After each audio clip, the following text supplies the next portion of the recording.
2C Dub was this weekend, right? It was last Thursday and Friday, and I had some of the shittiest six-mans and fecal four-ways you could ever have imagined. It was a good time. But hello from the other side, infidels. It's I, Halasii Segweeds, in the name of the Most High, back with Chris Silvio as we blaze one to get it lit dynamite style way here at Hamin Media Group.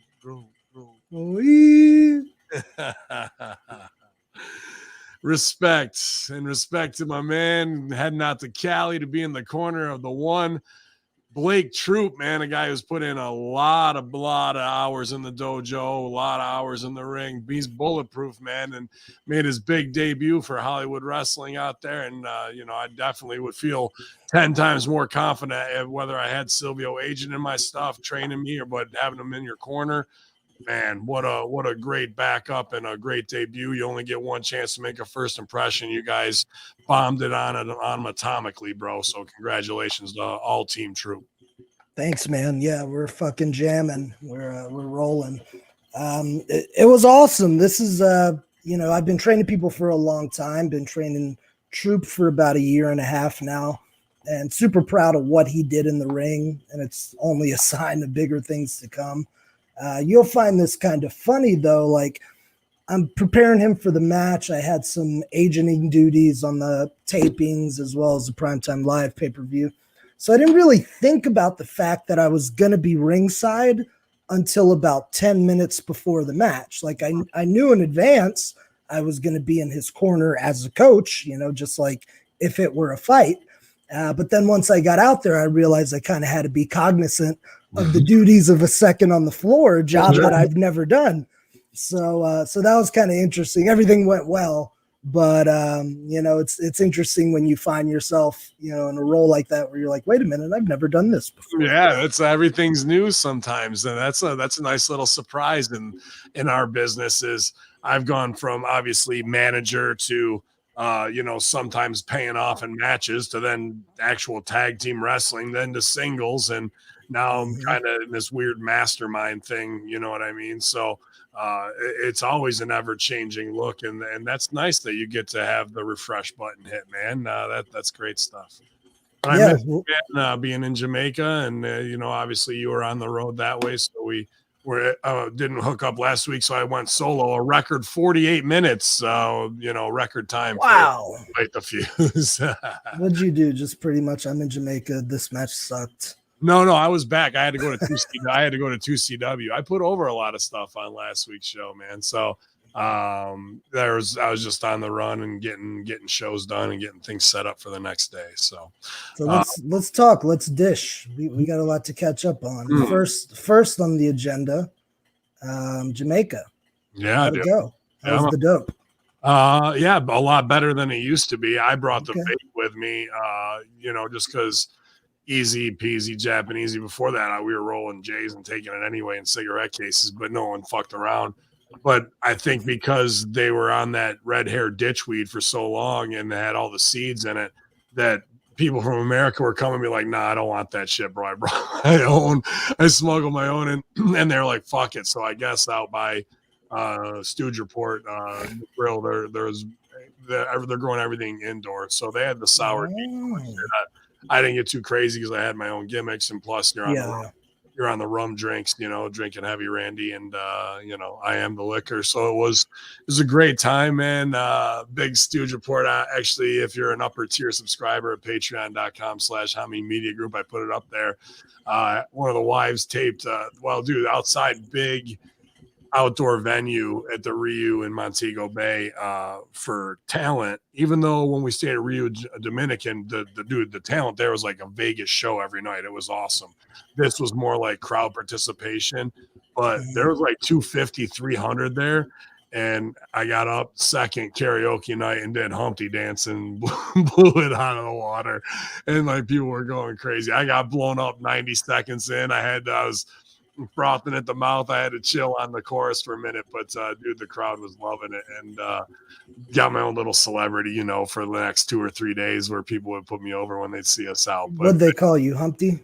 Yeah, Humpty or Big Man killed it with the dance, or people come up and just say whatever when we were at the buffets or at dinner. So it was great. We hit all the different places, the steakhouses, culinarium, and one night I ordered like risotto lobster, so I just expected them to have risotto with some lobster chopped up in it. They brought full split half lobsters, bro. It was so delicious. I was marking out huge for it, and it was a great time. And I worked out almost every day and was swimming in the ocean. And after about 36 hours there, I finally could let go of everything here and get out of my head of being chopped into 14 clients and all that shit. And then that last day before, you're just worried about getting home to the dogs. But for 3-4 days, Rachel and I just had perfect conditions, perfect weather, and a great time to really unwind, man. Hey, how healing is that ocean, man? When you get it's everything. The salt water, the sun, the sand. Like, we went over to another beach,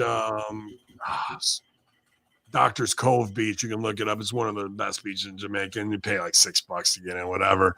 But that, for me, that's when I really let go, where you can look down, see your feet right below you, and it's crystal clear. And it gives me vision for the future of HMG and where I want to go in my life in a lot of ways, and what I want to dedicate myself to as much as I can. So I'm so thankful for those times where I can escape with the wives and fucking get a minute, because right when I came back, bro, it's been 16 to 18-hour days ever since. And I'm fine with that because I'm recharged, but I'll go till mid-January till we got to take another break, Yeah, and I definitely feel you on that, man. Like, I've had previous points of my career where I had a sustained period of time with pretty good success.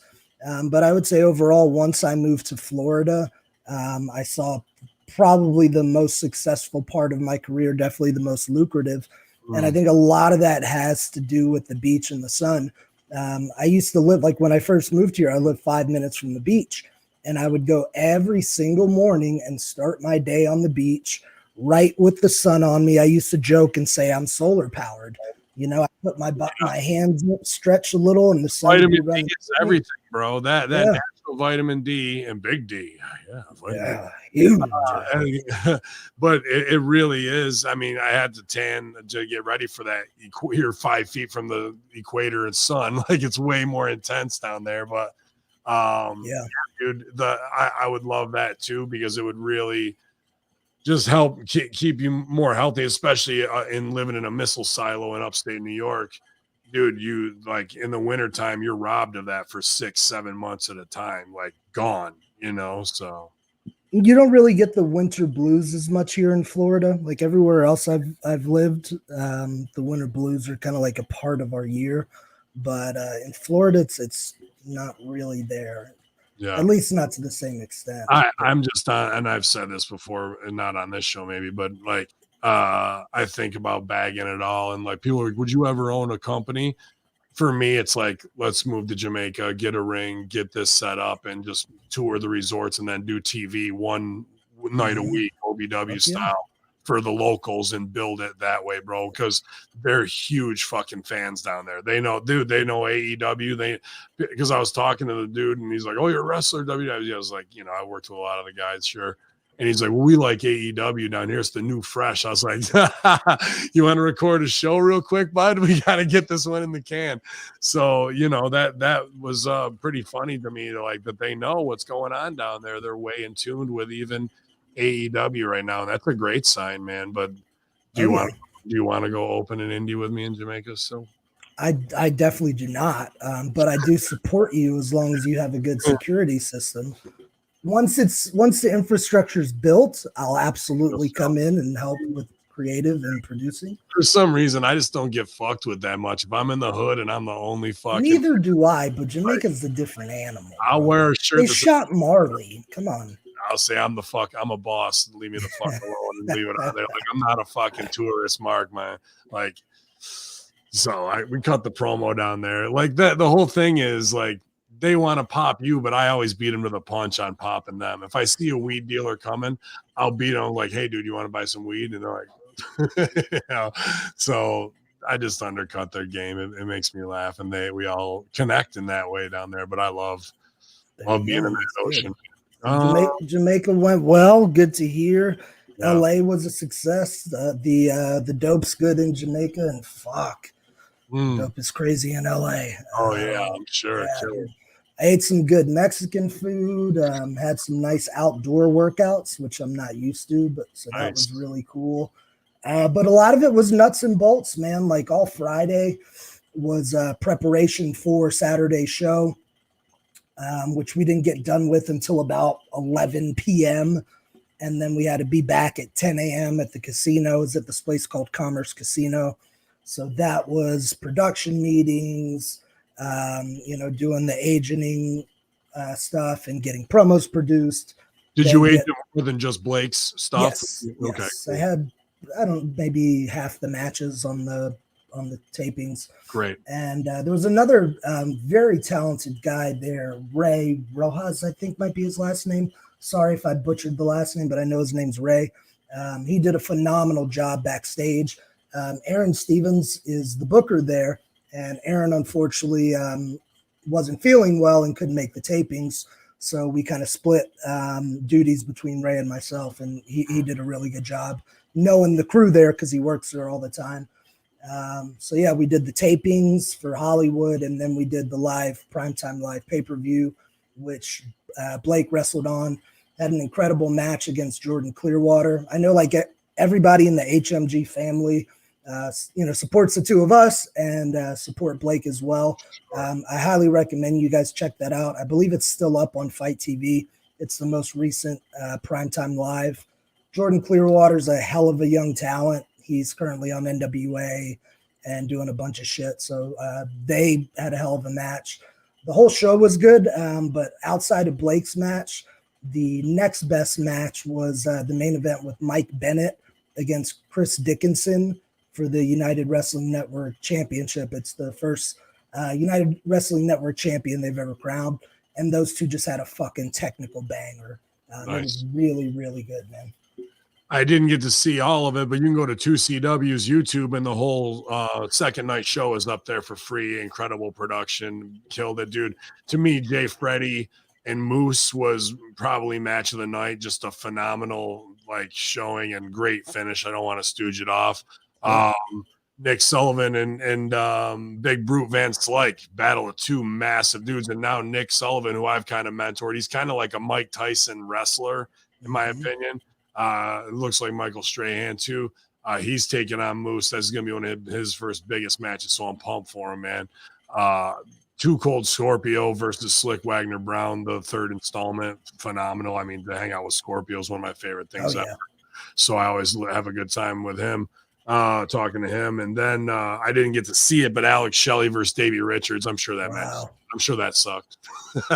Terrible. And then obviously best friend, that's my best friend, Mercedes Martinez of One Jenna Van Muscles versus Thunder Rosa, man. So and then in the main event, don't get much better than that, does it? Well, then in the main event, Cheech and Colin Delaney versus player Evil Uno and Stu Grayson of the Dark Order with a -1 run in, or it was Cloudy in there. Sorry, not the Cheech and Cloudy. To do the run in and take out Cloudy for the win there. So it was a big night to CW. Hell yeah. Go see the whole show for free on YouTube. You can see the fecal 4-way I was in where the finish gets fucked up. I can't wait. It's bad. I watched some of the stream. I noticed it and was like, oh shit, I didn't know they were doing this for free on YouTube. So I watched some of it. I didn't get too deep in the show. I did like how they kicked it off with the Enzo promo. I thought that was a nice touch. There's the 4-way with Big Cass. I talked to Cass for a while too because I didn't know he was tight with Mondo from Florida, so we had that in common. So he was really great. Cass was. Enzo was cool too. He was just getting mobbed by people, so I didn't want to fuck with his money. But bro, you would have loved it. It's the perfect house for wrestling. This Alien Opera House in Syracuse. But downstairs, it's owned by these hippies, and there's like a long line for the bar for the beer. And where we had merch set up, it's just like I had my shit on a podium. Some people would have like these weird coffee tables. It was as carny as can be, but awesome. But when they were filtering in, they had to stand there, and the beer line were like 40 deep. and I'm right there just because of how merch ended up. It was like a shooting gallery, bro. I did an hour and a half of improv just in triumph the insult comic shit on everybody in line, bro. Just 5 would filter in, bang, bang, bang, bang, bang. People were standing there just to watch for an hour to watch me fucking heal on people, bro. Can you get a Hamin puppet that you can have attack people? That'd be over. Conky, yeah, that'd be great, man. You know, and maybe even, remember the ones when we were kids that threw punches? Maybe yours can have a hand instead of a boxing glove. That'd be phenomenal. Yeah, nobody bought his face slap. They want to know if Moose took his receipt like a man. I go, you got one coming. I was healing. Yes, you've got one coming in return, big Moose moron. And then upstairs he goes, you're still hot about that from 6 I go, oh, it was light as a feather. Hamin doesn't forget shit. I elbow dropped Hamin probably 12 years ago, and he still gripes about it to this day. Still hot about taking that. Hey, I was glad to hear about 2CW that Nick Sullivan is doing well. I remember that guy actually reaching out to me very young into his training, just asking for tips and advice and feedback. He was always super respectful, and I could tell he wanted to learn. So I'm glad to hear he's doing well. Absolutely, bro. That's the kind of guy you want on your team, not just physically, attitude-wise. Fucking such a nice fucking guy. His wife is a wonderful woman as well and super supportive.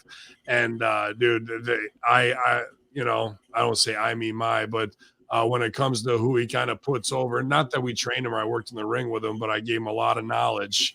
And that guy was a sponge for it, instead of thinking he was over. Myself and Loca Vita, who was great to work with again this weekend. We had a big moment with him, and it was a fun. There was a lot of good moments in all of our segments. It just things didn't gel. It was one of those, you know what I mean? There was a lot of good moments. There's no doubt we had big pops. That's what matters. Yeah, I got one more piece of news, if you're okay with it. Yeah. Since we're talking about teams, a few weeks ago here on the show, I kind of teased some upcoming announcements, and some of those have already been made. So I'm going to go ahead and go live during this broadcast. We are literally live, 17 minutes, 32 seconds in. Yeah. I have officially launched Team Death Proof of my Death Proof Dojo squad. I've revamped my training program completely and have made it an invite-only development academy. So the difference between this and the average wrestling school, anybody walks in the door, you pay your $3,000, teach them what you know, and then they go off and they're in fuck about indies or they quit or whatever. I'm only taking people with my approval that either have prior pro wrestling experience and are promising, or high-level athletes like NCAA or some kind of professional athlete from some background. I just accepted 2 new members onto the team this week. One is a collegiate swimmer who's actually jacked as hell. Once I saw like the photos and stuff, I was like, I heard swimmer. Then once I saw the photos and stuff, I was like, all right, he's been bodybuilding too. So accepted him, and a very talented wrestler out of the Midwest area who just needs that right direction and polishing. So what we're doing, man, is we're getting people ready to unleash on the world and get put on TV. I was going to say an upper level master class finishing school for those who are ready to really go after this full time. Absolutely. And even those, like, if you're a little bit younger in, if you're a year or 2 in, but I know I can make something out of you, I'm going to invest that time. I put out a little teaser on my Superstar Seminars page yesterday about how to get in touch, to be considered, and things like that. Okay. So if you want to look into it, just check out Chris Silvio's Superstar Seminars on Facebook. You can check my page as well and just DM me if you want to be considered. And we're also going to be relaunching our online character development classes. I did quite a few of those. 2019, 2020 kept me busy as hell with my team here in Tampa. I got so busy that I just had to close out. I kept it capped. I could only take a certain amount of students in, but we're doing enrollment for a new class that begins November 1st. So a lot of people actually from the HMG brand have worked with me on the character development. That's actually where I met Blake Troop, who later moved to train with us at Side Dojo and just made his live pay-per-view debut, and is going to be appearing on a very, very big wrestling network here very soon, which we'll be happy to announce when it happens. Awesome. It's rolling good, man. Team Death Proof is ready. I love it, man. Congratulations. Yeah, absolutely. I love it. And as much as we can make, eager talent into great workers and pass on knowledge that we've put in the miles for and paid for the training for, and we want to make sure it gets handed down in the right way. Absolutely. And to the right people. Sure. Very, very great, man. I'm proud of you, buddy. I really am. Thanks, man. Mm-hmm. So it was a big week, big 2 weeks all the way around, and thanks for captaining the ship with the other guys there when they filled in. And it's been a Sopranos whirlwind and fucking every other goddamn thing, man. I'm working on Stevie Ray TV hard, launching Amber Neal's brand, just doing tons of video production. I got to do a full night of it tonight as well. And maybe some crossover with AEW. I did have a little bit of contact, which I got to talk to you off air about some things. It's cool. Interesting for sure, and I'd like to get your good brother opinion on that. That's not for the pay waves. That's big moves, big man stuff. That's big kid shit. Yeah, dude. I got to actually bring up all the results here. I'm slacking on my pimping, dude. Turn it up. Look at this, pulling a big Ray over here on me. Oh, what the fuck? Well, actually, the browser quit and had to restart is what it was. Shout out to Big Ray, by the way, while Hamin looks up his results. Ray did a good job stepping in on the shoes. I liked working with Big Ray. Oh, he loves working with you, man. He thinks everything of you, as he should. Yeah, he's a great dude. Little big on the music. I kept busting his balls about it. He wants to play music every 13 seconds. But hey, if the listeners like it, more I got him a Roadcaster Pro. He wants to put it to work, otherwise everyone's just going to have to get vaccinated. Okay, so, You just give me a doorbell sound and I'm good. I'm a simple man. Hello? There it is. Ding dong. Hello? Double down. Why? See, simple. You know why? No bread, no water, just meat. That's all he needs. You like that one? I haven't used that in a while. All right, so we are kicking off Dynamite, second anniversary from the Leah Chorus Center in Philly. So the hot Philly crowd. Philly's been getting pimped out, man. They just had Raw. They had MLW. There's a lot of wrestling money still in Philly, obviously, but they came through and really raped and pillaged there in the last month, dude. This crowd's got to be semi-burnt out, but they were hot tonight, no doubt about it. Yes, they were. No doubt about it. Now, we're kind of getting a little bit of repetition here with let's just open with a big multi-man tag. I think we've played this card a lot, especially with the Elite, but here we are again. Doing it with Elite, Omega, Cole, and the Bucks with Nakazawa and Cutler versus Daniel Bryan, Christian Cage, and Jurassic Express with Marco Stunt. So Jungle Boy and Luchasaurus there. Big 8-man tag. Get your shit in for 22 minutes. A little bit of cluster here and there, even though you got great workers in it. Sure. But why are we exposing Daniel Bryan in an 8-man? With Adam Cole? These are special new attractions, and we're just putting them all out there and get your shit in. I'm 2CW, so I understand the spots of why to pop the smart crowd with fuck wrestling, rib wrestling, but off the ropes, come in and kiss them on the cheek spot for heat. I get it, but there's something to be said for the other side of that coin. I was going to ask you what you thought of that spot. And, well, Adam Cole's using my shit, a camel clutch, so I feel it's a direct shot back at me. So I don't know about that. I'm an egomaniac like that. More attacks on JB until Danielson and Omega get a chance to face in the ring. So the killers come out, but in the end, it's what was it? Fucking Heat on Jungle Boy. It's the BTE trigger, all four of them to poor young Jungle Boy. Yeah, covered by Cole though. 1, 2, 3. So Mm-hmm. yeah, I mean, it made the Elite look cohesive, which is a good thing right now. Sure. Especially if you've got a mixed tag, even if it's Bryan Daniels, Luchasaurus, and Jungle Boy, and who was the other one? Christian, right? Christian. Yeah. So, like, obviously, the crew that knows each other should beat the mismatch guys, no matter how good and how many world champs you got. And Raw made that mistake this past week. AEW got it right, in my opinion. Yeah. The pace on this thing was quick, man. Like, it was one of those you blink and you miss it. Right. It's kind of what we're used to seeing with the Young Bucks. We've seen them open many a cards and a lot of times just have a banger in the first match like they did. Thankfully, in this one, we don't have to have the debate as far as whether the Bucks should have been the main event or the first match, because as we'll discuss later, the main event did in fact top the craziness of the first match. Sure. I thought it was good stuff for the most part. A lot of innovative things.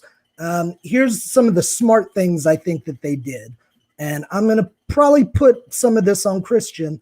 I like the fact that Christian took the tombstone, the Indy Taker, on the floor and got carted out. So now we're leaving the baby faces down 3-4 against the dirty heels, right?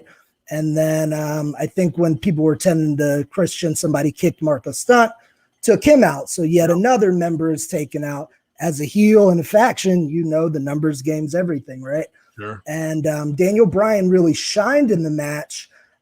He got taken out in a smart way. Then the finish was on Jungle Boy. So this was one of those times where in defeat, it didn't hurt Bryan at all because the team was down. There were all these things there to protect him. The team was down numbers. He didn't take the fall. So he still comes out looking strong and ready to go against Omega. But what about having him out there still? That's what I wanted to ask you next. You said something about him being overexposed. I didn't feel that when I saw him. I was kind of excited to have him in the match. But why do you? I'm not saying you're wrong. I just want to know why do you get that feeling? Why is he booked in regular 8-mans against fucking that after we had No Balls Kenny the week before, right? And all that shit. Like, it should have been Kenny Omega irate fucking trying to turn the tables in a promo on Daniel Bryan, and we have the promo battle back and forth where he gets him to chant something else. We need to build. When I say something special, that means not use him every other week. If you're going to use him, shine the spotlight on him the right way. When you put a guy in an 8-man, that sends a message of like, he's just as special as fucking Marco Stunt. You know, like, not saying Marco Stunt doesn't have his place, but we're 2 years away from where Daniel Bryan should be doing things like that in the opener, especially if you got Adam Cole in there. Adam Cole can stay in there, but put another guy in aside from Daniel Bryan, because they're going over, and it would make Adam Cole, baby, look stronger, and the spotlight would be on him with the Bucks. Now you split that between the two, and neither of them are getting the shine that they should have as new properties. See, I'm okay with Bryan being in there for the simple fact that Omega was in there as well, who's the top guy. So we're telling their beef. And then we had the build up to it, you know, on prior week's TV where when Bryan got jumped, those guys came out to save him and vice versa. So at least there's continuity in the story. The fact that they're even in there in a physical way is wrong to me, bro. Like, why would you even want to have the opportunity for them to be near each other or engage and pay off any strikes? There was so much more heat to build between them. I think you could have had this as a 6-way with Lucha, could have, yeah, and that with Bucks and Cole, and taking them right out of it, bro. And they had their own segment. Like, yeah, you definitely could have done that. As far as Adam Cole, I'm digging him so far. I really liked the spot when everybody was doing the crazy dives and Cole teased the dives and hit the Bay. I thought that was really cool and good on him for not diving. Crowd bit huge. Yeah, the crowd bit huge. The kiss thing, I'm a little weird on that one. You said earlier, do the kiss thing for heat. So I understand that. Yeah, However, it's the Bucks ribbing the business. Sure. You think you're going to get the whatever, and people are going to be hot that there's some weird homoerotic buddies thing. So we're not only that, we're going to look like we're going to load up just to go fuck you and do it. Like, that's the Bucks doing the Bucks. I seen them do it at 2CW. Steen used to do it too. However, there was no heat in it because when they did it, the crowd all popped. But there is heat in it, and that's the. I'm not trying to insult you. With whom? Other than me right now. With the crowd loved it. So how's that heat? Right. And the Bucks love it, or people put it over because it's a fuck you to the business. And they're like, still, even though they are the business, it's an anti-hero thing to do. So they're going to love them for it. So because they know it's going to make the internet explode. And that's what they want. So they're cheering for the fact that they're doing something that's a fuck you to get a reaction, as opposed to the get your shit in thing. So even teasing the violence is there, and then stopping and FUing, and then they have to put it over some weird shit because it's the mark thing to do, man. So it's not like, well, Gully Blanche has got to agree with Sil here. Yeah, it's not something I love, but I've seen them do it, and I've seen it's things like that sell them 10,000 t-shirts. And don't ask me why, but that's the way it is. You know. Yeah, and I got no problem with brothers kissing. I fucking kiss my friends on the cheek and shit. Like, I don't got a problem with that. It's just, I don't know, just some. No, I get it. It's interrupting the flow of the match to do a get your shit in, fuck you, internet pop. But the crowd popped, and it'll probably be a gift. So go for it. Backstage, Mox says he's a bit out of sorts lately, but one thing he wants to make clear: nobody can beat him or submit him. Wow, it's a bold claim to make. But now they're adding ladders. He's done ladder matches before, no big deal. He's not worried as he has a 3-month at home, and she's insane. She keeps shitting her pants. He tells her not. Moxie finishes that this is his company, and the AEW World Championship is his belt. Well, those are a lot of claims that you can't be beat or submitted, and fucking that you're the champ when you're not the champ. But he was the champ, and then he got screwed over by that weasel Don Callis in the pink or powder blue suit. Well, his kids got mic checked. CM Punk, Big Phil heads out to the ring. He scouts someone to catch him, does a stage dive off the ramp, and almost doesn't make it over the ramp. They got him, though. They get him. They save him. That's a hell of a jump, right?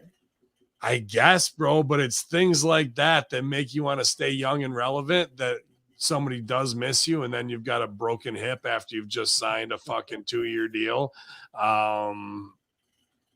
Let's think. Punk asks if they're tired of this yet. The crowd yells no.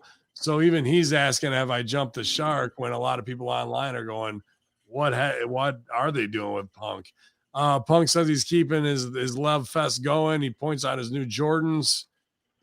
You know, the anti-establishment skateboarder now putting Keep over. going, Hamin. Take it for a minute. That's calling about Monroe. Okay.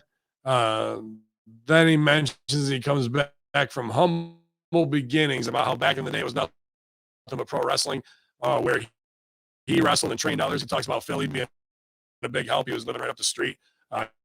He was pumped that he had an iPad and a laptop. He thought he was hood rich, and you know, it was good. He was connecting with the crowd the way Punk can. But then he goes, you want me to buy you? He goes, get everybody a Philly cheesecake. Or, I mean, what do they like here? Cheese steak or cake? So he's botching the cheesecake gimmick, and I popped huge for that. So I'll have to definitely come back and talk to Sil about that when he joins us. But say goodbye, everybody.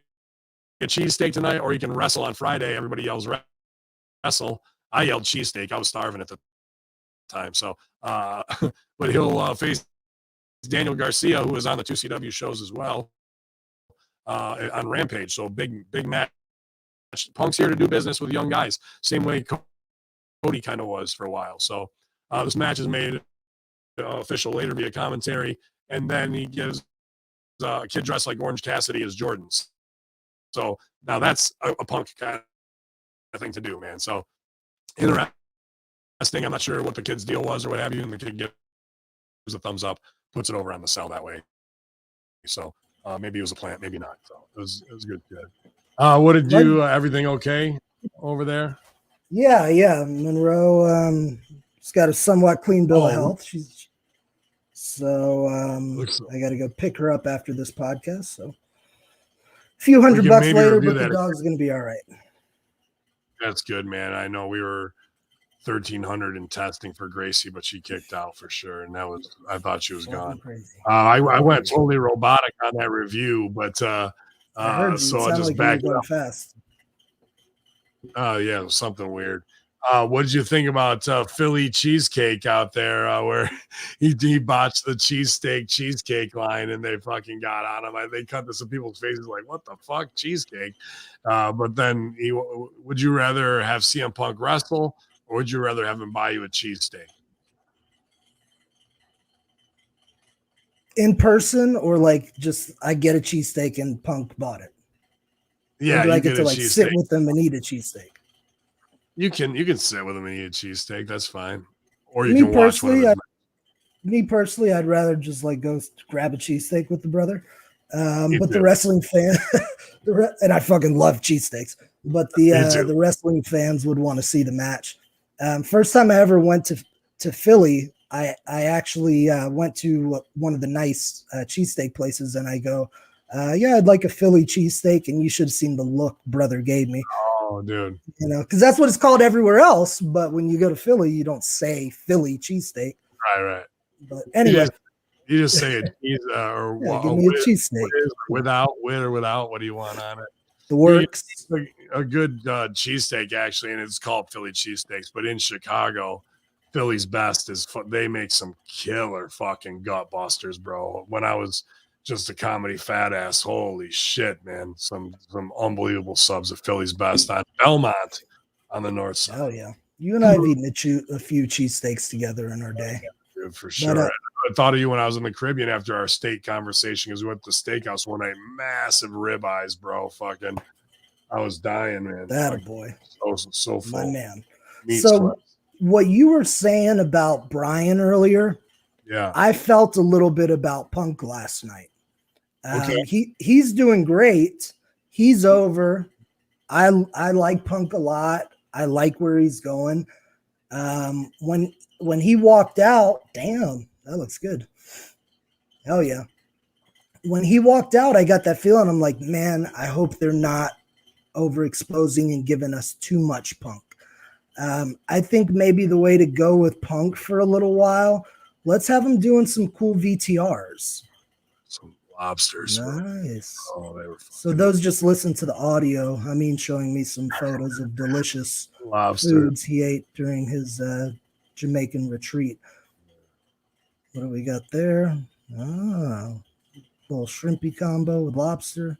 Yep, it was good. This guy, big baller over there. But yeah, man, I think a few more really good like VTRs, maybe even sit downs with Jim Ross or Tony, just to break up the flow of him either doing a promo or having a match. They got him on commentary too. Yeah, so he's doing great, but he's doing everything, and he's so special. I want to make that last as long as we can.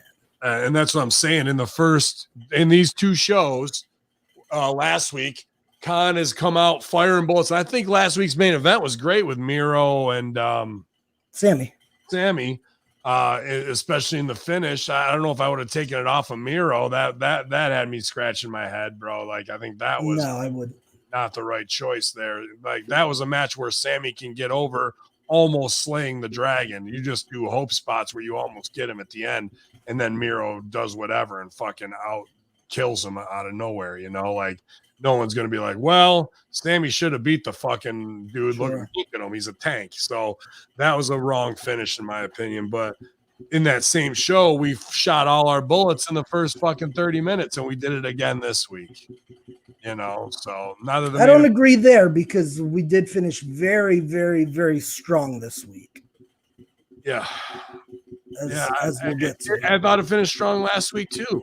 But is that you hear that? Oh, there it goes. But another interesting note from the Punk promo is it's setting up a match against Daniel Garcia, who was on the Primetime Live pay-per-view in LA this weekend. and that's going to be on Friday's Rampage. So we just got Punk's promo on Wednesday TV. Now we're getting him in a match on Friday TV. And I think that's kind of been the flip-flop the last few weeks. It's either promo. He did promo on Dynamite, then match with Hobbs. Now he's doing promo on Dynamite, match with Garcia on Rampage. So I want to see them, taking great efforts to keep Punk special and pristine. As a new coach, or not new coach, as a veteran coach of talent, especially with Team Death Proof now, are you willing to go over to your students' homes, take suits out of their closet, and then burn them in order? Yeah. Okay. That's what a good coach does. Arn Anderson doesn't have his Glock with him this week, but he is outside Cody Rhodes' house talking to himself in front of a burning barrel. Arn Anderson says Rhodes has gone to Hollywood these days. Cody comes down and talks with Arn. He says, "You snuck into my house? What are you going to do, shoot me?" Cody realizes Arn is burning one of his expensive suits. He says, "Hey, that's an expensive suit." Arn tells him, give him his tie. This extra stuff isn't needed. Cody tells him he doesn't need to throw that away. Arn slaps him in the face and responds, "You threw us away." And Cody lets go and his tie burns. So apparently Arn Anderson will if you attempt to carjack Arn Anderson, he will shoot you in the face.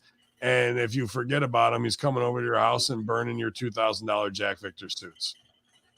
I like this gangster Arn. Yeah. I think it's kind of cool, right? Did you see the new shirt? Did you see the new Arn Soprano shirt? No. It just says ARN and it's the R is the Glock. Yeah. I did like Cody's callback though of what are you gonna do? Shoot me? Yeah, that was great. This just got stooged to me via Disco, so I'll throw him under the bus. But shout out K100 to Disco and Feeney and Conan, who is that. Do you know? Would you believe that Arn Anderson is not even an agent backstage at AEW? He's just Cody's manager and waits around, and neither is Jake the Snake, neither is I don't think Tully. And people really don't go to them to what'd you think of my man, dude? Could you imagine having Jake Roberts, Tully Blanchard, and Arn Anderson there to help fucking coach you, and you're not going to take full advantage of it, and they're just sitting around as talent, bro? Yeah, I can believe it. Why? How? Not everybody was brought up the way we were, right, wrong, or indifferent. From what I've heard, how do they have jobs then? How do they have jobs? From what I've heard, there are specific people that go out of their way to ask the input of the Jakes and Jerichos and blah, blah, Dean blah. Malenko, Dustin Rhodes. Dude, that's a dream team. Mark Henry, Taz. That's a fucking Jerry Lynn. Well, are you kidding me, bro? You couldn't assemble a greater panel of fucking coaches. And as a culture, I don't think everyone is on board with that. We have to ask these guys their opinion, which they absolutely should. But I can definitely believe that Arn is managing Cody and hanging out a lot, but some of them have to be agenting. There must be agents there, because with so many matches between the Darks, the Elevations, and both shows, there is no way that Omega, the Bucks, and Cody, the original EVPs, are agenting all those matches. Maybe throw QT in there. There's got to be some other. If it's not those guys, there's some agents back there doing something. Jericho, I think, does some agenting stuff as well. Christian. Yeah, I can see Christian doing it. Yeah. Wow. I just think we're headed towards a big overbooked time, and a lot of those talents are going to have to be let go, bro. Way overbooked. I think a lot of the original talents that were brought on that didn't quite materialize in the way AEW hoped, I think we will see a lot of cuts making room for the new talent. A new talent that shows up is Bobby Fish, right out of NXT video package, introducing him backstage. Guevara says he's champ now, just like he said he would be. He gives his buddy Fuego del Sol a new truck. Sol offers it up for a title shot. They laugh, and he tells Sammy good luck. This was weird to me. He said he's going to buy him a truck, and there it is, whatever. But then he offers it up, and they laugh. Well, the fact that they laughed at it means wrestling's phony and fuck this title. I want the truck instead of being like, being champ means you get a new truck every week if you want, and that kind of shit. Like that was I like the setup and the scene, but then they made that choice, and I was like, wrestling's phony. I got a fucking truck. Did you feel that way at all? Am I wrong? So I must have missed this or tuned out somehow. So Fuego was saying he'd rather have the truck than the belt. Yeah, well, so right after he gives him the keys, he goes, "Hey, I'll trade you a truck for a title shot," and then they both look at each other and laugh, like, ha, ha, ha, ha. Like I think what they want was, no way would I give you a title shot, right. Truck. But it comes off as looking like this truck is more over and fuck wrestling, which is true. But, you know, so they could explain that one a little bit better. Yeah, that made me laugh.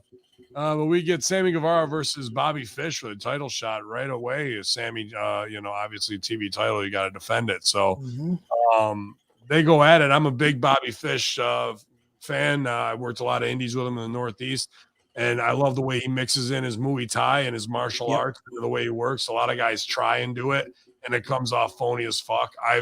Anything I do strike wise, it's Muay Thai.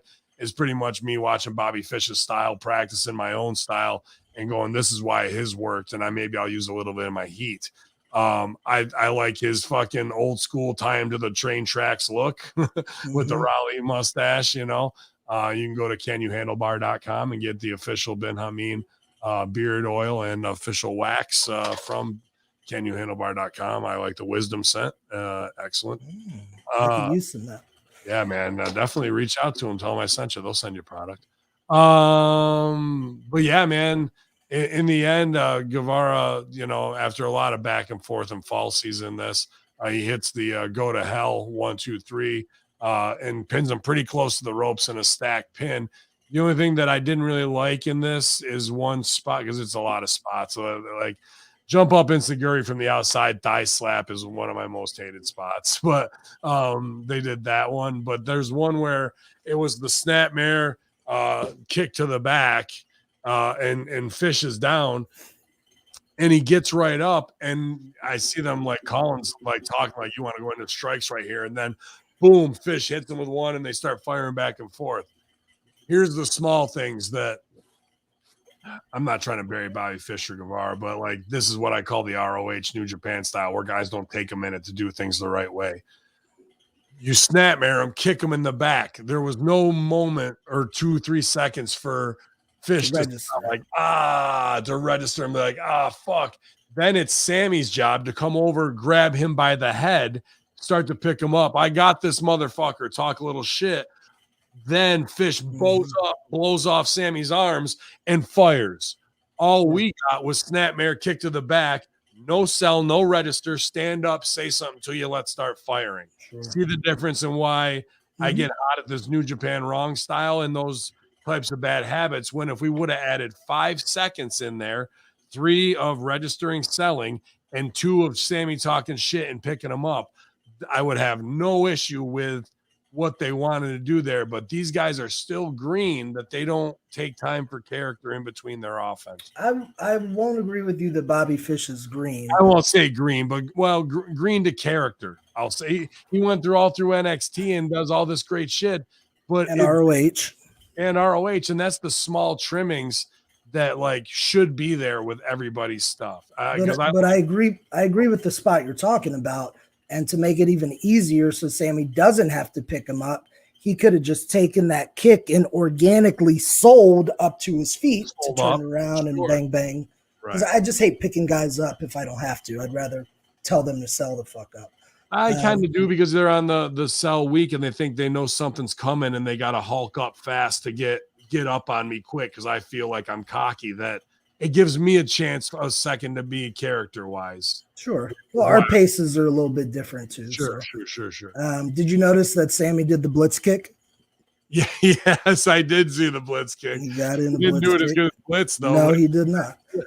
And blitz is like 325 now. He's gotten so large, and blitz can still hit the blitz kick. I don't know about like the old days, though. Bro. Not like the old days. He's not the same cat that he was. Wow. Sammy took a sick bump for that cutoff off the top rope when Fish kicked his leg out. That looked nasty. The only thing about this one, man, like, yeah, the pin was close to the rope, so I was expecting Bobby to get a foot on the rope. Yeah.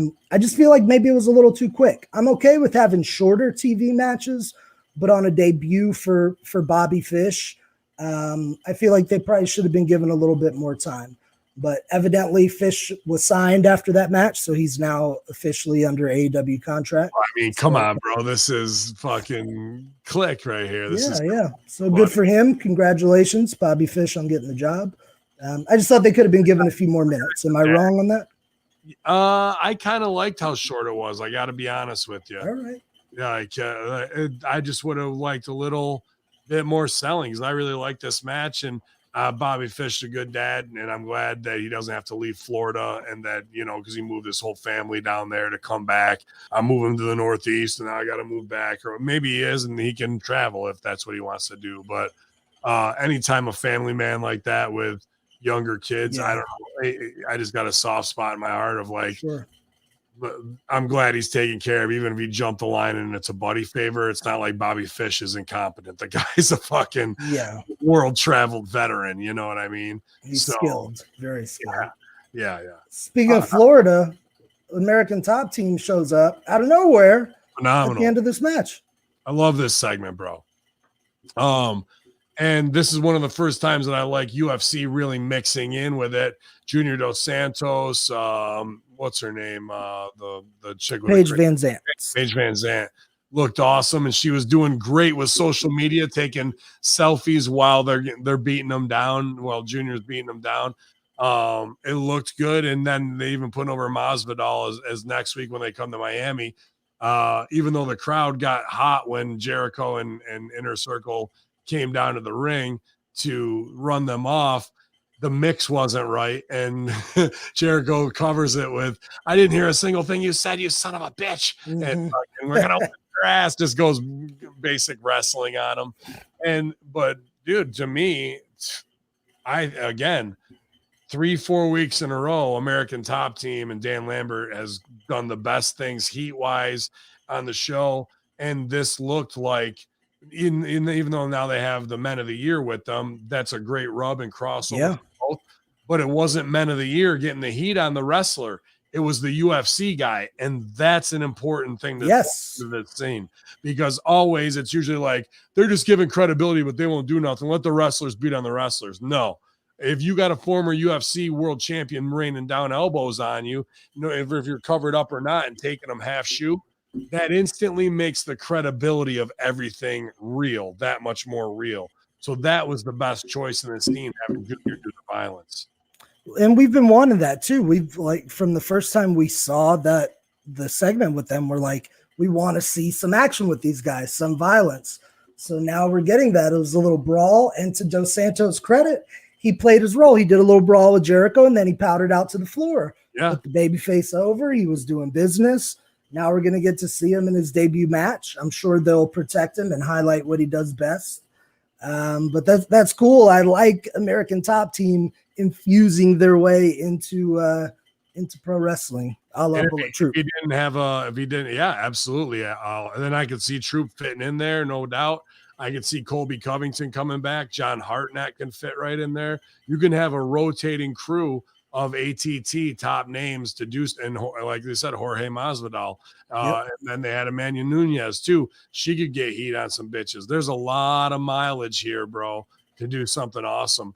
And even bring Serena in there to get the rub from Amanda. You know what I mean? There could be a lot of stuff, dude. How about we do Nunez and either Ethan Page or Masvidal against Cody and Rosario Dawson? How much would you love to see Nunez and Rosario? I would be terrified. She couldn't even say, like, dude, she'd be fucked, man. There's no way her body can handle taking any bump. Post match ATT, all that. Darby time. Darby and Camarato. Yeah. This was something. Well, right before that, we have Darby talking to JR. It worked where he's putting over the promo about his uncle dying, and that's why he only trusts people 50%, and he's been half alive since that day. And the creative was there.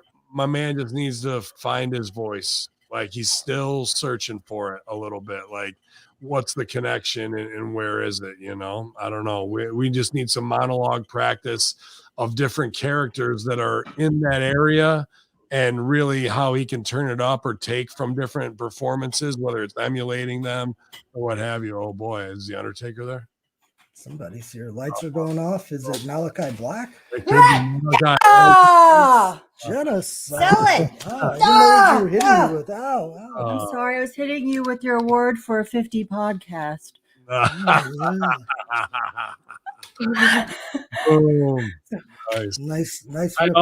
I was booked pretty solid, but I was like, damn, I wanted to go to Albany to do a run in just to pop her at her signing because I was only about an hour and 45 minutes away. But he said he was booked solid, but he wanted to do a rib just to pop you and go to Albany and show up at your signing. Oh my God, I would have been so happy.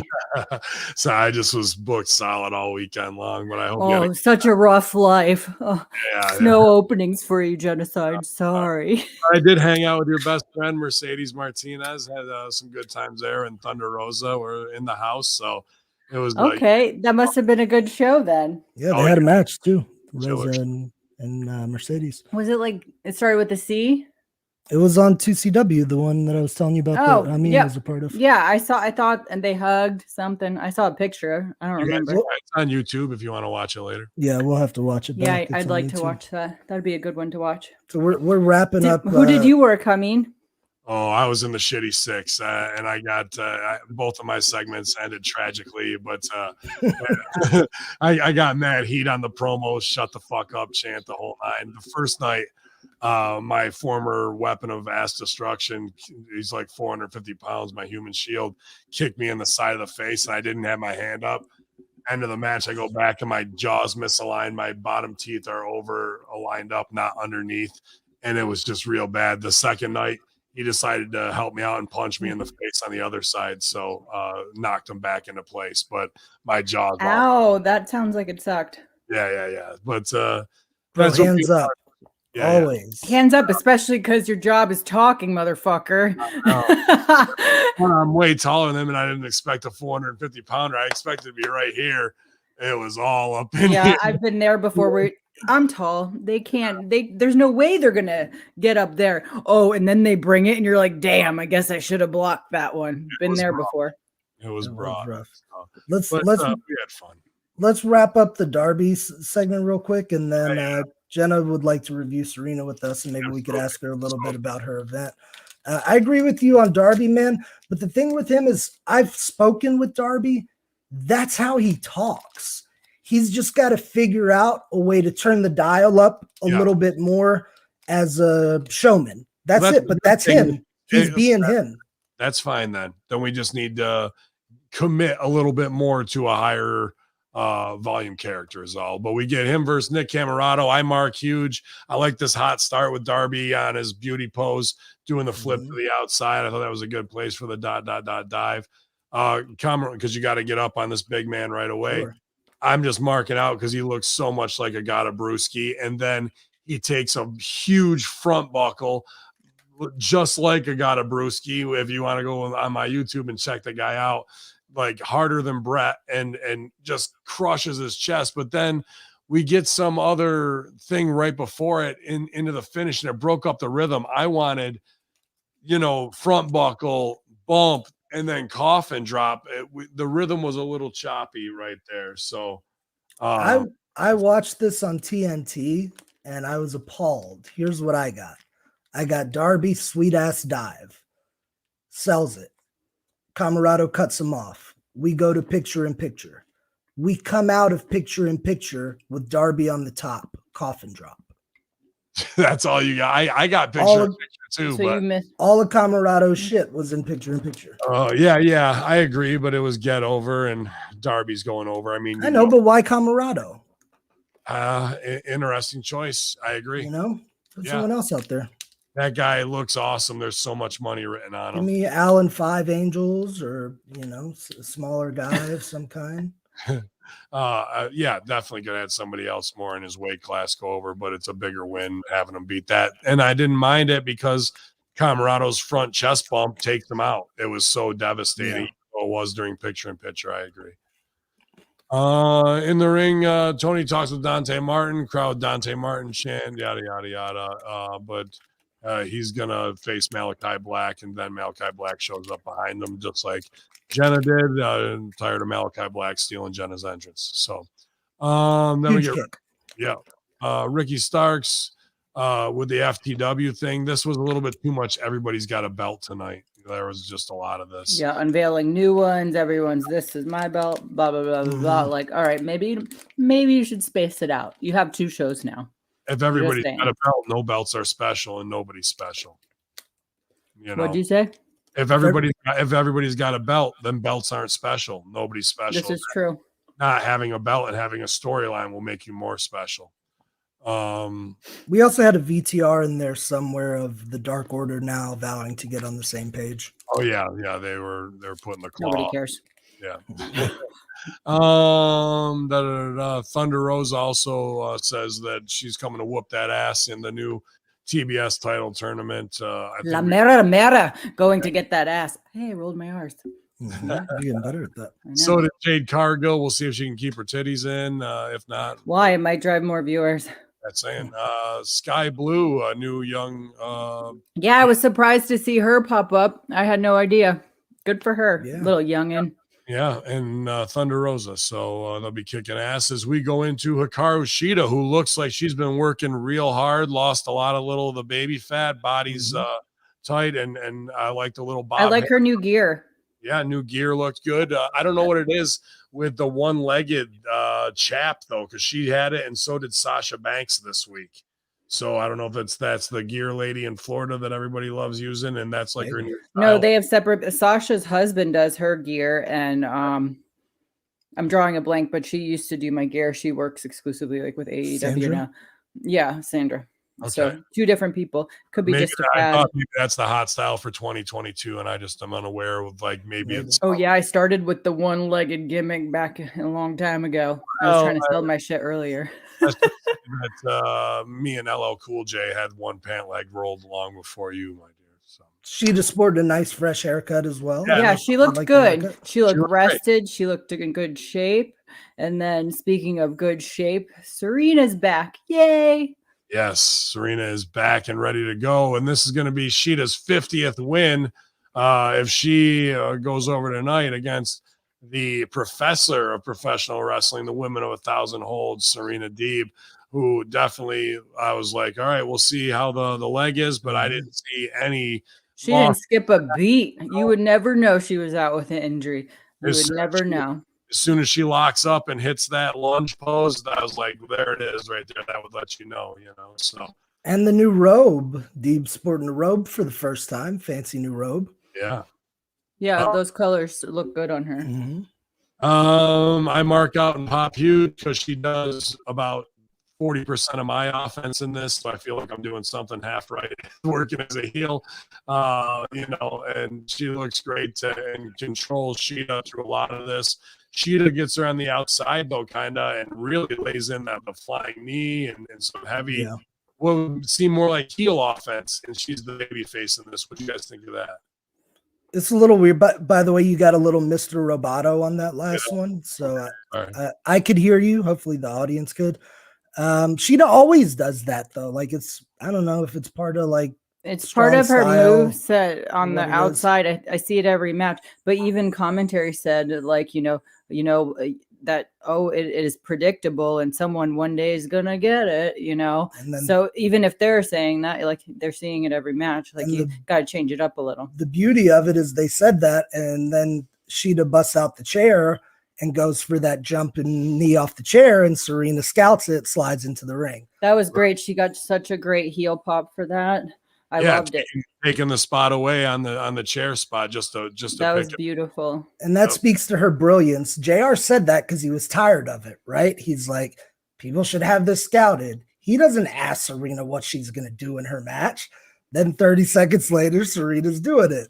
So fucking she's on the same brainwave as Jim Ross, who's spent 70 years in the I would just blast her out of the sky myself, but that was she got a good reaction for her just throwing it under the ring, which that works too. Simple and clean. I'm always a blaster out of the sky kind of guy myself as well. But yeah, that was a good take it away. Absolutely. Deeb gets a strong octopus hold on, gets a abdominal stretch, is driving in the elbow. I popped big on that. I like that a lot as well. And then where we go from there, Inzi, chop block by Deeb, dragon screw. Deeb starts working serious heel heat here. Heel heat on the leg the whole time. Yeah. Like all the heat went on the leg, which we'll get to the end closing to the falsies.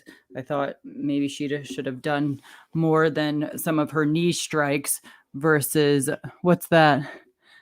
That's my abdominal stretch on Stewart. Abdominal.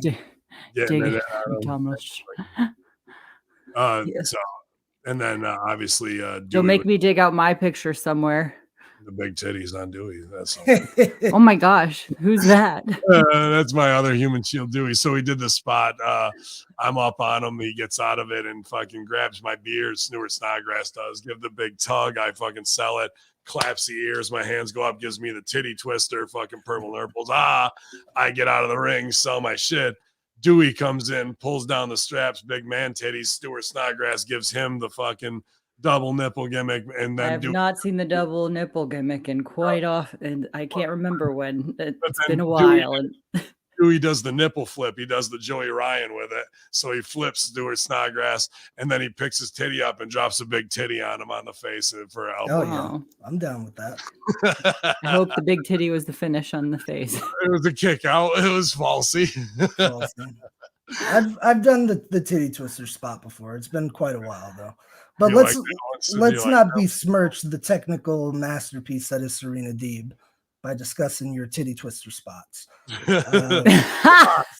I came out of the fucking abdominal stretch with that, and she was doing the exact same fucking thing. So yeah, her transition was definitely not the titty twister. Yeah, she did not titty.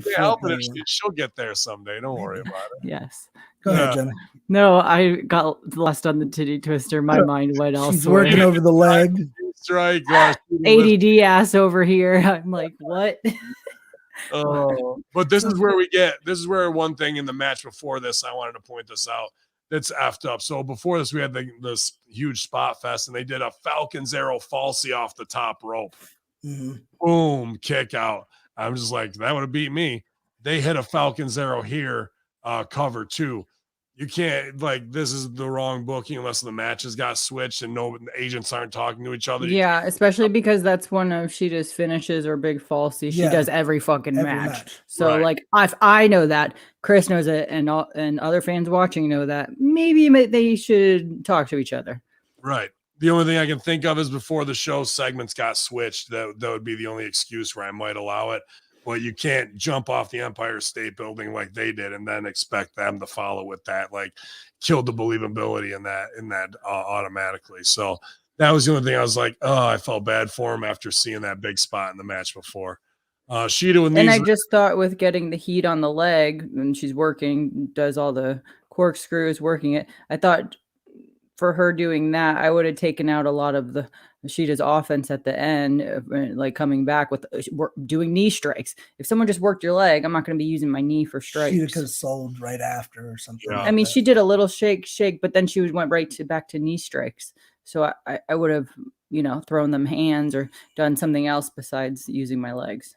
Sure. Personally. Yeah. And being on the cell there. That's me being picky. It was still fucking good match. Sure. Yeah, absolutely. But no, it's the small things, the 2020 hindsight that we all want to know because that's why we want to be top pros. Sheeta with a knee and head D blocks at eye rake. So there's a big heat cut off with the eye rake, and they sold big on that. So all the moves in the world don't mean shit at the end of the day compared to an eye rake done at the right time. Okay, kids. That was perfect time. Deebs hits detox for a falsie cover 2 kick out.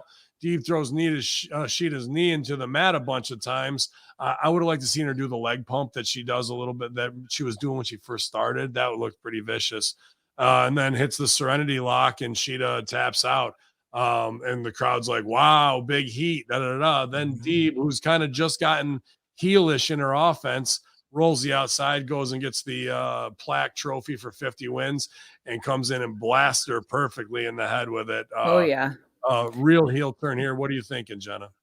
I love it. I thought it was a great heel turn. It makes it like, yeah, she kept getting cheers throughout, but if you want some real heat, do some shit like that. I'll get you some heat. I liked it.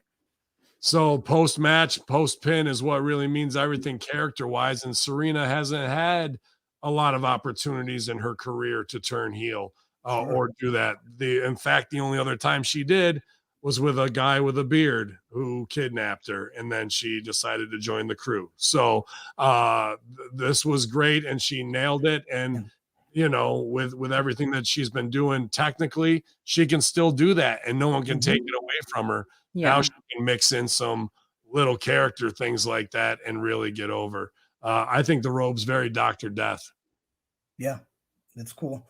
And like what you were saying, man, somebody once told me, this was somebody way smarter than I am in this business, that a heel, because you're a heel, doesn't mean you're a shitty wrestler.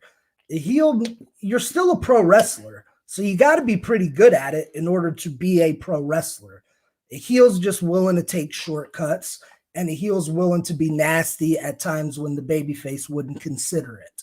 That's the only difference. So Serena can still do all of her shit as she did and just set up the cheats in between. Yeah, she layered it in like amazing. It's not like she's choking on the ropes and doing like, you know, the cheap heel shit. You know, she layered it into her moveset and it works flawlessly. Yeah. Here's where I don't have anything negative to say about her. I love watching her. Me too. And here's where Serena was brilliant. So it starts at the beginning.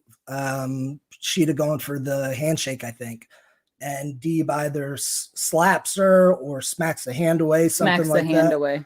So we're starting to build there. Then as the match progresses, Serena gets a little more nasty, then gets to the leg cut off, the eye poke.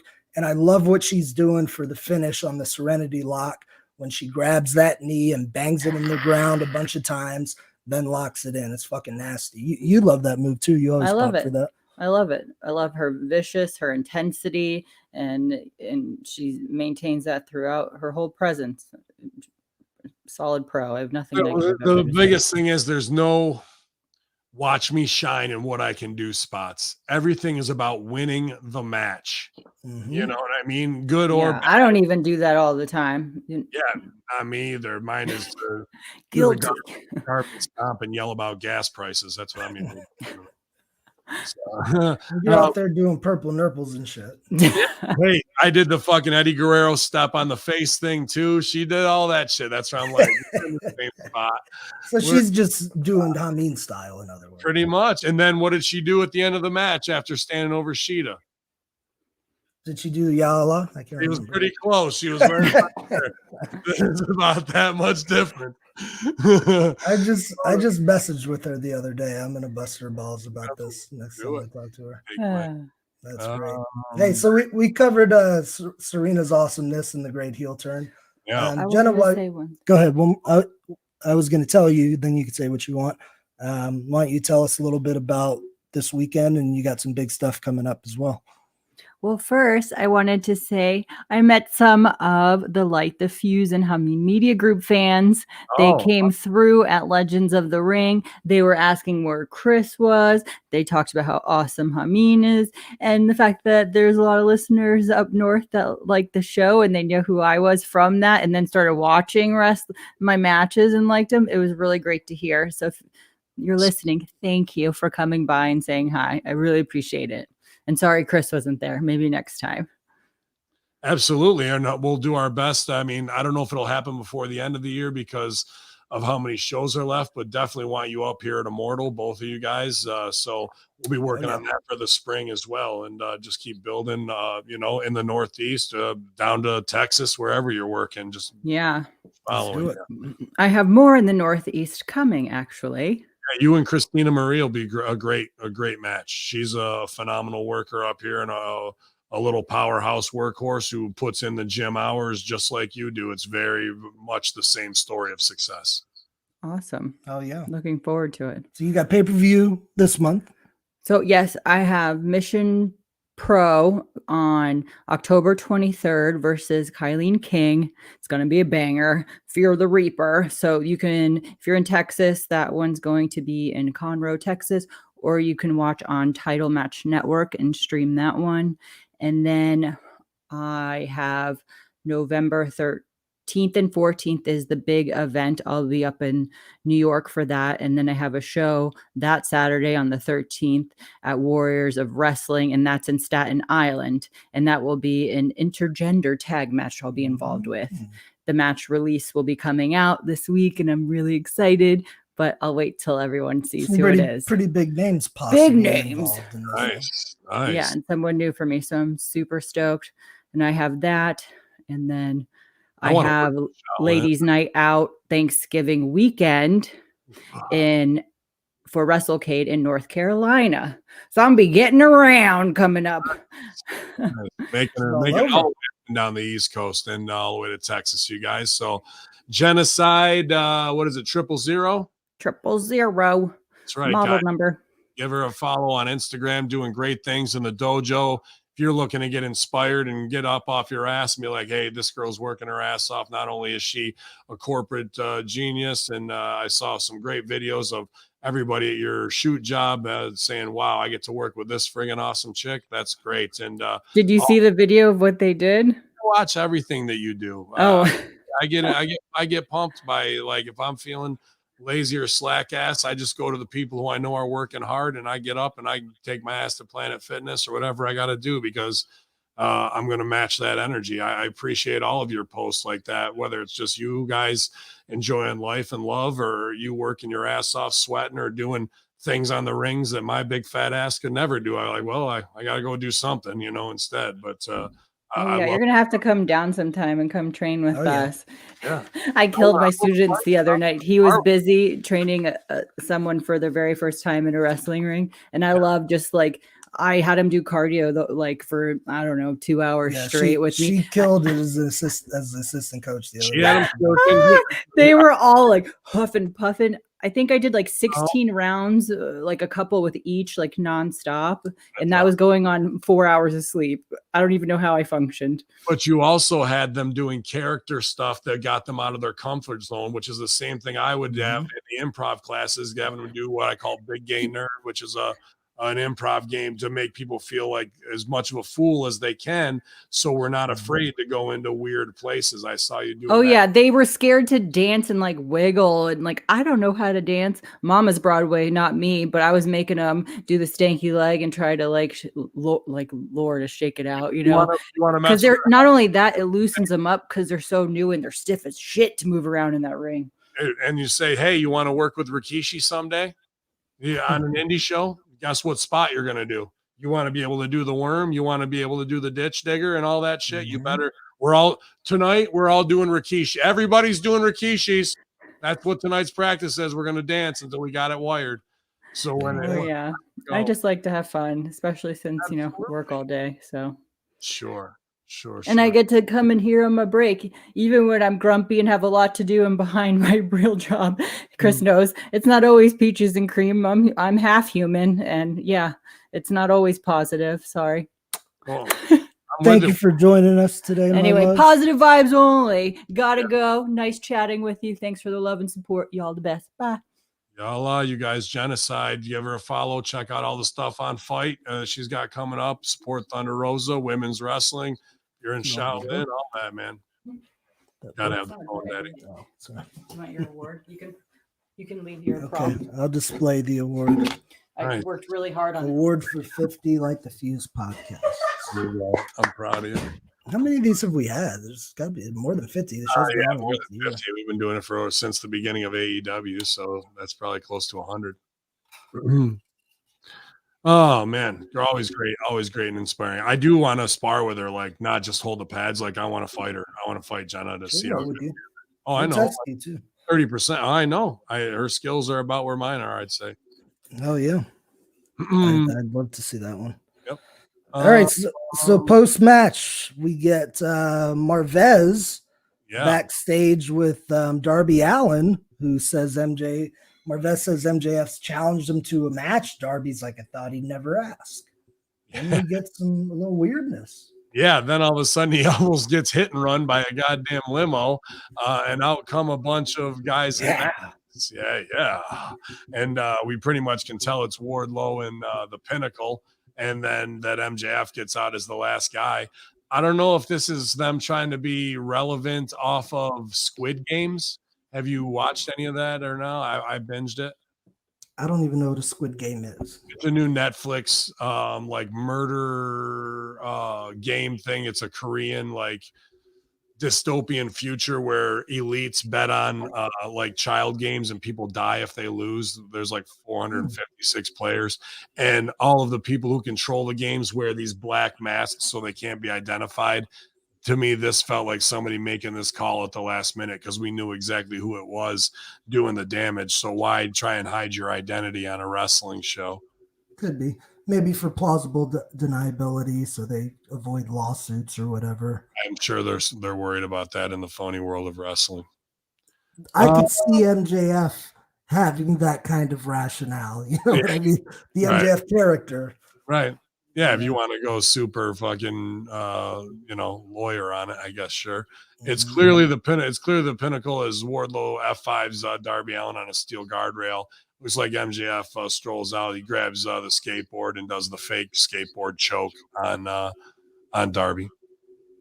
I have a little bit of a theory on this. I mean, and it may just be me. It just may be a feeling. Based on the Arn thing we saw earlier, the reaction to Cody as of late, it seems very plausible that we're getting a heel turn from Arn probably, and Cody seems to need a heel turn or to go away for a while. I don't know why, but I feel like Cody aligning with MJF and the Pinnacle and actually making it the act it was supposed to be, a top tier heel team that gets featured together, wins together. I think that could be the next thing that raises the Pinnacle to the heights it needs to be. What do you think on that? Story that said Cody said he'd never turn heel in AEW. So I don't know, man. Like, I mean, never say never, but are all these crews and cliques like kind of jumping the shark of what's what? You know, I get it that MJF would be a top guy insulating themselves with muscle and hitmen. That's more to me instead of we're in a crew and everybody's equal. Like there can be a top bad guy with underlings underneath. Sure. That's a better way to do it, you know? So Arn makes sense. Tully's already there and we're getting a turn kind of from Arn. Arn turning is what makes sense, leaving Cody in the win to be the baby face by himself to go up against the big mafia here. So I don't see Cody turning. I don't think that was the money is, but I do think the go away thing is interesting. I was watching the reality show, and this was when they had that weigh-in, the abortion segment, and had to relive it. And like, I felt so bad for him, but he shouldered all the onus on himself and whatnot. But like, I just think this guy's body needs a big break. I think he needs to be a dad for a while, and he can work on his Hollywood stuff. And with Arn saying that, that's fine. Stay in Hollywood and get over and go away and then come back after you get over as the big baby face in a Rock kind of way. But I think Arn turning and joining is the way to go. I agree with that fully. I'm going to predict it. Arn is going to take Cody to the dark side. He's going to do what he tried to do to Dusty for 20 years. Oh, his youngest son. I think Cody's going to remain Luke Skywalker. We might get a dark version of Cody, but it won't be, you know what I mean, healed out. Will it be like Stardust? paint a star on your face. That'll make everything okay. That popped me when he said that. Rampage, we're getting Punk versus Garcia, Jade Cargill versus Sky Blue, Starks Cage for FTW in a Philly street fight. Lucha Brothers versus the Acclaimed. How about that Acclaimed promo, bro? Boy, that upset me. Here they're sitting on the stairs. It's supposed to look like a stoop in Brooklyn, so the shot was right. It was good. And then Max Caster gives the most Sesame Street, Dr. Seuss, Mother Goose fucking rap that you possibly could with no fire, no lines, no punch lines, and then his partner has to put it over at the end that they're coming to whip ass too. Like, could you fucking throw ice cold water on a red hot fire any more than this right here? It really kind of made me sad, bro. Why do you think they did that? Because of all the controversy from the other one, dude. And instead of backing your talent and doubling down and letting him become a real heel and hitting him with another one, because I was on the edge of my seat to be like, oh shit, he's back and he's gonna spit. And then I got some fucking Flintstone vitamins rap, bro. Like, what the fuck?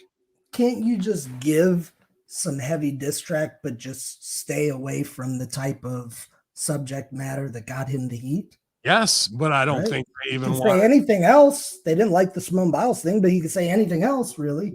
You know, this just felt really like stripped down to me, man. And that was one of the most pure and cool things they had going. I hope he continues to be allowed after this episode to do his shtick, and maybe he's just a little more mindful now of what he could and can't say. I was surprised, however, to hear that they were announced as the #1 tag team. I was like, when the fuck did that happen? I haven't seen them in TV matches. I don't get how this happens. And after that cage match, I wouldn't want to fight Lucha Brothers. Fuck that. Backstage, Leo Rush talks to Dante Martin, says he's a huge fan. Not sure if Martin knows him, but he's a businessman. He wants to talk business. Martin is an undervalued commodity. Rush says if Martin takes his challenge from Malachi Black, he's going to need some guidance. He's going to have his people call Martin, and they'll talk soon. This ended on a weird, up note. That's exactly how it ended, and we'll talk soon. And the other part is, we had Leo Rush with a vignette telling us he's a crypto master and investment genius with investing in high-level properties where he borrows against the margin, and that's how his people gets paid. Okay. I tweeted him. I said, should I hold on to my AMP token or should I sell this week when it went up? And he didn't respond to me. So apparently I'm not that over enough to get investment advice like Dante Martin is. Despite the crypto stuff, whose gimmick is he doing essentially on the AEW roster? Investment businessman. HFO. That's what I got out of this. Matt Hardy's already doing that act. Leo's just talking about crypto. Wasn't? Yeah. What do you think Leo's going to do? He's a heel. He's trying to get Dante Martin signed to get money out of him in some capacity. Yeah. That was Matt Hardy's whole shtick. Why do we need the same act? And this kid was supposed to be like the rapper, like the Migos and all that shit. Now we're just supposed to believe he's an investment genius after burning bridges with WWE. Does he really have the credibility to pull this off? I don't know. We'll see. I know he can go in the ring. Motherfucker's athletic as hell. He's charismatic. He can talk. He did great with Bobby Lashley. I'm sure he didn't like being in that role because he's a wrestler. I would feel the same way. Let's not say he did great with Bobby. I thought he did great. I liked him. But I think he can perform at a high level. Just I'm confused as to why they're doing something so similar to what Matt Hardy's doing. How is this? The only thing the way that this would get over is if Leo Rush gave away free crypto things with his own Leo. You know what I mean? You can invent your own celebrity crypto now. Mm-hmm. And I think that would have been a better way to kick this off. Didn't MJF do that recently? I think so, but they should have a doggy coin kickoff thing where it's Leo coin or whatever it would be. Or Leo Gold Rush, whatever the fuck. Because this by himself with some Getty Images footage of some fucking drone footage of a big condominium and then a Bentley rolling up without him getting out of it. It just looks like, hey, he's doing the rich guy gimmick, but nothing. Now he's standing in front of some bleachers backstage. Well, shouldn't he be, if he's the rich guy, shouldn't he be in a fucking hot tub in a penthouse somewhere? What are we doing? Something. Right. I think he can make it work too if the gimmick's about him, he's getting rich through all this stuff and he's got money, so he's paying underlings off to do work for him, paying people to carry his bags, buying his way into matches, shit like that. But the thing about him interacting and trying to invest in other talent, similar to Matt Hardy, that just seems it's is he going to be a manager or is he going to be a wrestler? I was Right. just a little confused. Yeah, I don't know. No knock against Leo. I'm confused at what they're presenting. Yep. Backstage, Tony talks with Britt Baker, with Jamie Hayter and Reba about the upcoming TBS title. Baker's happy because now all the women can, go after that. Bitches. All the bitches can leave her alone and all their little said. bullshit. So that'll leave her on top. I don't know. Serena, I see the Serena Sheeta feud going on here for a little while. Good. But it'll be interesting to see who steps up next to do something with Britt Baker. So Britt omitted something very important from that promo. Did you happen to catch that? No. So she's standing with her group and her heater, Jamie Hayter. And she's now like, I'm going to stay on top with my shit and all those other bitches can fight over this, blah, blah, blah. And Jamie's just kind of standing there like that. Why did she not put over, and then my girl Jamie Hayter's going to take that belt, and now we're going to be the top bitches. We're going to be ruling the roost. That's interesting. I think that's just a miss. You know? I think this is a pre-tape that they weren't thinking about. It got thrown together at the last minute, and there was bigger business, and they didn't, and they definitely should have put over that. No, that's a big miss. Why wouldn't you? I don't know. I don't know why. It wouldn't make sense for her to say it about Rebel, of course, but Jamie. Yeah. I agree. Anyway. I don't know what that is. Let me hear you. Oh, there it goes. Weird. I don't know. Mox, maybe. What the shit? It could be the shit and shit of Canes. Moxley versus Pac versus El Midcardolo, Orange Cassidy versus Lance Archer versus Matt Hardy and Hangman Page is the final secret contestant casino battle royal ladder match. I liked the way they set this up, especially with Page being the big surprise and going over, because we did a similar thing at 2CW for Vita Loco, who's been a manager of Brute Van Slyke. However, his lucha character has been retired since 2CW, and in our match we set it up for him to have the big comeback. So I was riding this high with Page, who was completely marginalized. I mean, granted, the new fathers who wanted to spend time at home, but with Punk and Daniel Bryan showing up, he was pushed right out of that main event Kenny Omega picture, and I felt real bad for the guy, and he was on a big push. Kind of mixed in with Dark Order in a weird / stupid way, but whatever, that was what was going down. So this was good. Get your shit in with Pac and Mox out of the gate. Lance Archer took huge bumps with the fucking ladder, some dangerous shit that way, definitely. Matt Hardy, big bumps on the outside too. I was like, God damn. Matt Hardy jumped off a ladder, not from the top, but from a few rings from the top, and did his leg drop through a table on the floor. And he sold it well, but you could see part of that sell was fuck my spine. Yeah, I was hurting. How old is Matt? Probably 49, 50? Probably 40, 48, I think, 47. And he's been doing that bump since he was a 20-year-old kid. You know, that shit has to hurt. Other power bomb off the ladder hurt too. That looked nasty. Andrade sunset power bomb and Pac off the ladder. Then later, Andrade takes a wicked bump. He's climbing the top rope. Somebody drills him, and Andrade takes a back bump, a trust fall onto a ladder that was kind of just placed at an angle, hanging on a chair. And he hit it flush. You know, he couldn't have hit it any better, but fuck, it looked like it hurt. And then he just kind of slid off. That was a rough bump. And this was necessary after shooting all your bullets in the first match. So what I was saying earlier is they did it last week and this week. This is kind of the AEW format of keep them early with hot shit, give them a good main event. I don't have a problem with that format, really. But if we're going to do story, we need cliffhangers too. But this was a good payoff and a return. I like the way the poker chip hangs on a big hook. It's not like unhook it. He did have a little trouble, but it worked okay. And the crowd was way, way up for this finish. And they didn't try and step on it at the end. They just went off with the big fucking pop, you know what I mean? And that's that's how it should have been, instead of what they used to do a year ago. They would have had a run in on them and somebody's beating them down, and they would have taken that moment and thrown it right away. So it was cowboy shit at the end of the match for sure, but nobody escaped without taking something devastating in this motherfucker, man, to be honest with you. I liked the fucking flip lariat that he hit there. Buckshot lariat to go into it. Yep. Like that was kind of out of nowhere, the way the camera caught it. It was pretty cool. So but yeah, man, I'm glad I didn't get knocked off a ladder and go through a ladder.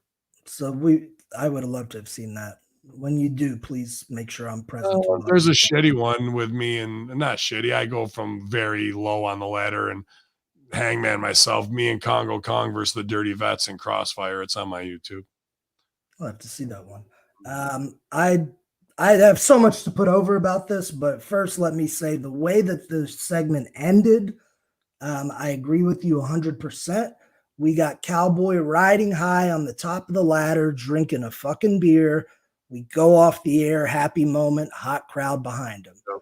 I loved this finish so much, from the pop that he got when he came out, came in strong, did his comeback, whooped some ass, little selling, but for the most part, all offense from Hangman. At the end, it comes down to him and Moxley. They're punching each other on the top of the ladder. Moxley finally falls, bumps outside of the ring. Hangman I almost tweaked his ankles too. That was nasty. Yeah. That little hop down. And it's something that you always talk about. Hangman took that moment before grabbing for the thing where he looked around and let it set in, where his look on his face told the crowd, oh shit, yep, I'm about to win this fucking match. He grabs a chip. He looked around like, who's coming to take me off? Like, I like that. It was quick. It wasn't like, do I do it? Big wrestling. Right. It was, no, let me check to make sure this is clear. I'm going for it before I get over here. And it allowed us time to digest it. He grabs it, huge pop. Here's what's brilliant about it. And they execute long-term booking sometimes so fucking well and better than anyone currently in wrestling. The story of the very first AEW title match was Paige coming up short against Chris Jericho. Here we are at the 2-year anniversary. Paige along the way was the tag team champion. Then he gets kicked out of the Elite, becomes the Drunk Cowboy. Then he gets the shot at Omega and comes up short and loses the shot. I'm going to put aside the goofy Dark Order stuff that happened in between there. So he had this ride for 2 years getting to this moment.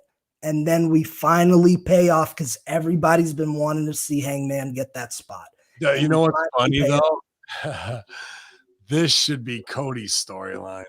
It could be. It could very well have been Cody, but he booked himself out of the title forever, which I completely disagree with.